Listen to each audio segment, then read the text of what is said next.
Dia, pessoal. Meu nome é Rafael Nascimento de Souza, sou aluno de Ciência da Computação da UFPA. Hoje vou apresentar meu trabalho de conclusão de curso em Ciência da Computação. O título do trabalho é Aplicação de redes neurais convolucionais na classificação de azulejos históricos na cidade de Belém do Pará. Meu orientador é o professor Carlos Gustavo Resch dos Santos e o meu co-orientador é o Tiago Davi Oliveira de Araújo. Aqui é o sumário. Vou começar falando da introdução, passando para redes neurais convolucionais, os objetivos, a base de imagens e informações sobre o azulejos, a base de imagens usadas para o treinamento da CNN, o treinamento do modelo, a implementação e finalizando com as considerações finais e os trabalhos futuros. Introdução.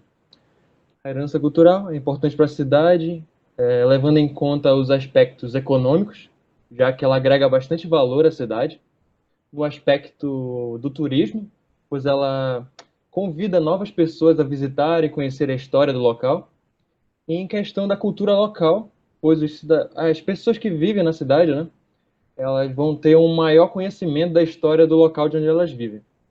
Aí dessa forma, o IPAM, o do Patrimônio Histórico Artístico Nacional, ele publicou um livro chamado de Azulejaria de Belém do Pará, acerca do acervo de azulejos presentes na cidade. Já que a cidade de Belém ela é bastante rica, ela tem uma grande diversidade nessa questão da herança cultural, e dentre elas, a questão dos azulejos.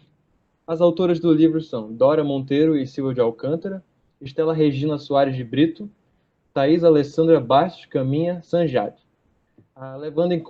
Um ponto principal aqui para falar é que esse acervo de azulejos, no caso, ele é atualmente o maior acervo de azulejos conhecido na cidade de Belém do Pará.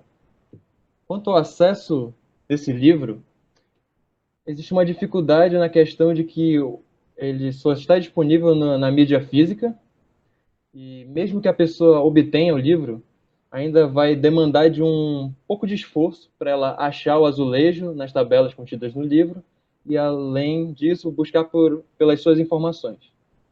Com isso, o desenvolvimento de um classificador de imagens, com foco nos azulejos, seria bastante interessante, pois com apenas uma imagem sendo classificada, seria retornado ao usuário as informações históricas sobre esse azulejo.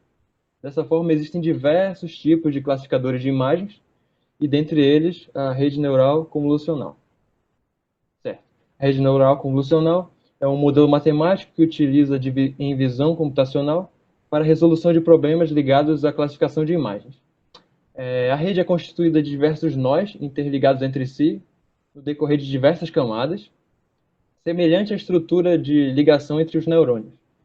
Inicialmente, a rede é fornecida com uma imagem que passa por diversos filtros ao longo de diversas camadas, para no final retornar o valor de acurácia e o valor de erro. Com isso, no decorrer de diversos ciclos de treino, os valores de pesos e outros atributos são atualizados, para no fim a rede poder reconhecer a imagem. Quanto aos objetivos. O objetivo do trabalho é utilizar uma rede neural convolucional para classificação de azulejos históricos de Belém, tendo como os objetivos específicos a digitalização das informações contidas no livro de azulejos, a seleção da base de dados, o treinamento do modelo de classificação e o desenvolvimento da aplicação.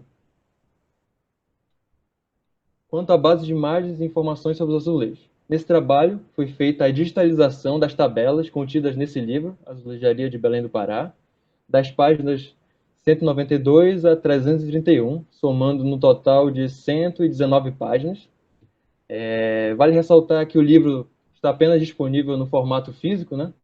Então demandou de um trabalho mecânico para extrair as informações do livro e passar para as tabelas no formato digital, assim como gerando os seus CSVs. Certo? Aqui está um exemplo de um item da tabela, contido na tabela.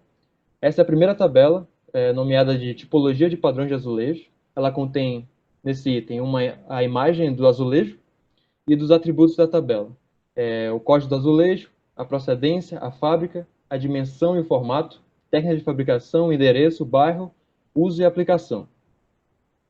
Essa segunda tabela, nomeada de tipologia de guarnições, cercaduras e frisos, ela contém a imagem e os atributos dessa tabela são semelhantes aos anteriores, sendo código de azulejo, procedência, fábrica, dimensão, formato, técnica de fabricação, endereço, bairro, uso e aplicação. Essa é a terceira tabela, sobre registros devocionais, contendo os atributos código do azulejo, técnica de fabricação, o tema, o endereço e o bairro. E por último, a quarta tabela, nomeada de painéis e elementos ornamentados. Aqui contém a imagem do item e os atributos da tabela são o código do azulejo, a técnica de fabricação, o endereço, o bairro, o uso e a aplicação. Aqui é sobre a base de imagens usada para o treinamento da CNN. Aqui é um esquema geral, mostrado como foram obtidas as imagens e como foi montado cada uma das bases de imagens usadas no projeto.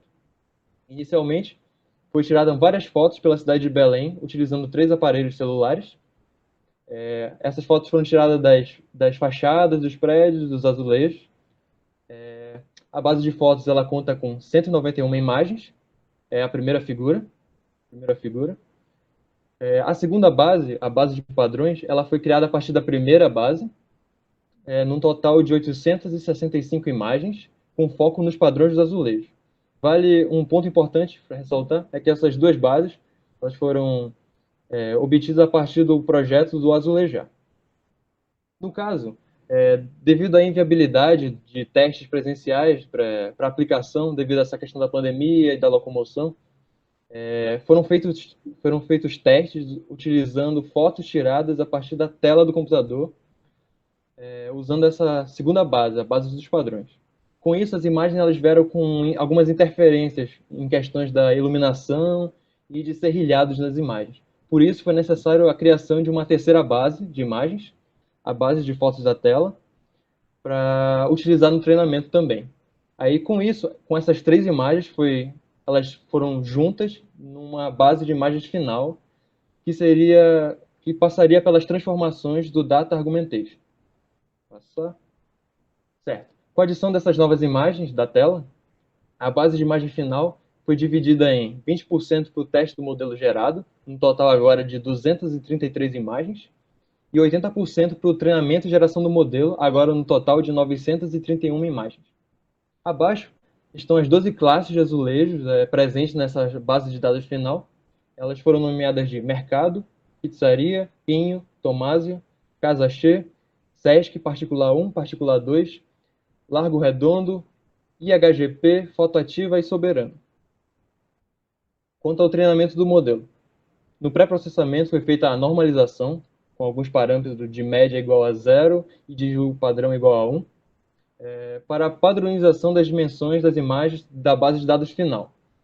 Dessa forma, as imagens foram redimensionadas utilizando o padding, adicionando essa borda preta nas imagens de diferentes tamanhos, para que elas fossem redimensionadas no mesmo tamanho, de 256 por 256 pixels.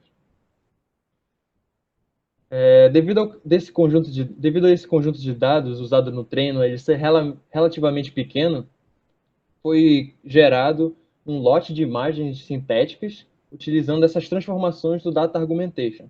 Abaixo tem alguns exemplos das transformações utilizadas, sendo a primeira imagem a imagem original, a segunda a transformação de giro horizontal, a terceira a transformação de translação e a quarta a transformação de escala.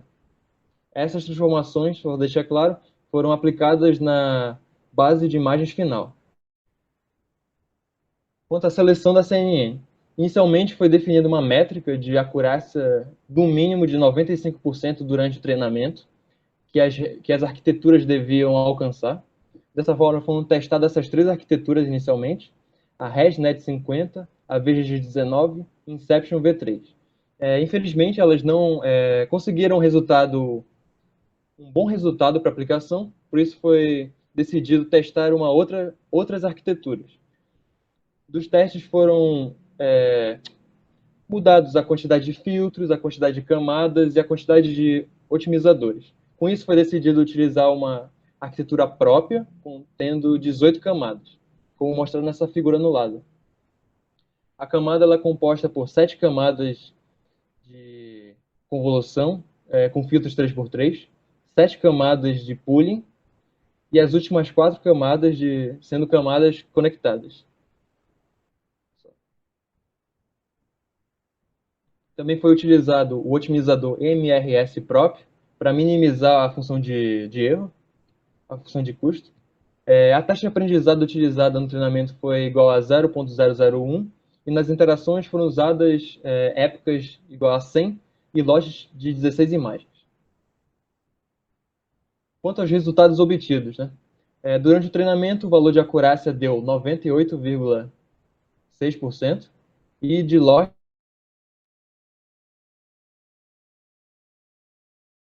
deu 92,7%, com valor de lost igual a 0.2875. No treinamento, dá para ver que o valor de acurácia foi acima daquela métrica estabelecida. Por isso, durante o teste também, o valor se manteve alto e dessa forma nós decidimos utilizar essa arquitetura no projeto. Ao lado, tem a matriz de confusão, mostrando as 12 classes de azulejos. Na vertical são os valores esperados e na horizontal os valores obtidos durante a validação. É importante ressaltar, né, que a classe Pinho, dentre todas elas, foi a que tem o maior número de erros durante essa validação, totalizando 5 erros. Quanto à implementação. Das funcionalidades da aplicação, o usuário clica no botão e ele abre a câmera do dispositivo para tirar a foto. Na próxima tela, a foto que ele tira é apresentada para ele e abaixo é listado juntamente com as acurácias das 4 melhores acurácias de forma decrescente. Clicando em um desses itens da lista, o usuário é passado para a próxima tela, que contém uma imagem do azulejo e abaixo as informações históricas sobre o azulejo em questão. Aqui é o diagrama de classe, ele conta com o pacote principal contendo a Main Activity e a Main Activity 2, que elas basicamente são responsáveis pelas interações entre o usuário e a interface da aplicação. Além disso, a Main Activity faz a chamada da classe Image Classifier. Aqui é o módulo de classificação de imagens. Ele contém a classe Image Classifier e a Inner Class Recognition. A Image Classifier, inicialmente, ela recebe o modelo de classificação .tflight e uma lista de strings com os labels, as classes presentes no modelo. No método de reconhecimento de imagem, na classe Image Classifier, ele recebe o bitmap da imagem tirada pelo usuário para ele poder fazer essa tarefa de reconhecimento de imagem. Na Inner Class Recognition, é armazenado o nome e a acurácia obtida dessa tarefa de reconhecimento. Aqui é o diagrama de sequência. Primeiro o usuário faz a requisição da câmera, a Main Activity faz esse gerenciamento dessas permissões. Uma vez permitido, o usuário tira a foto da imagem, ela é transformada em bitmap e enviada para o método RecognizeImage da classe Image Classifier, onde é feita essa tarefa de reconhecimento, retornando a partir dela uma lista de recognition que contém o nome e a acurácia obtida dessa tarefa de reconhecimento. Uma vez que você tem essa lista, ela é exposta ao usuário na tela, juntamente com a imagem do azulejo tirada. Então, por fim, clicando em um desses itens da lista, o usuário é transportado para a última tela, onde é mostrado o ícone do azulejo, juntamente com as informações históricas desse.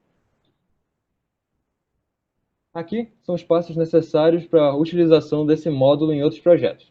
Inicialmente, você vai importar esse módulo de classificação e adicionar essas 3 linhas de implementação na parte das dependências do build grade do projeto atual. Aí, além disso, você deve adicionar na pasta Assets o modelo.tflight que você vai usar e um arquivo label.txt com as classes contidas nesse modelo tflight. Aí, com isso, você vai poder utilizar o modelo de classificação. Considerações finais. Sobre a aplicação, ela possibilita a classificação de imagens tiradas pelo usuário e, após isso, ele visualiza informações históricas sobre esse azulejo.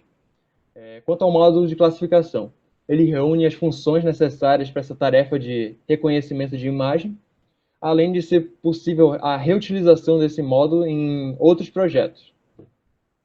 Quanto à digitalização da tabela presente no livro, ela contém no total de 479 imagens e informações de diferentes azulejos, além de possuir uns CSVs para cada uma das tabelas.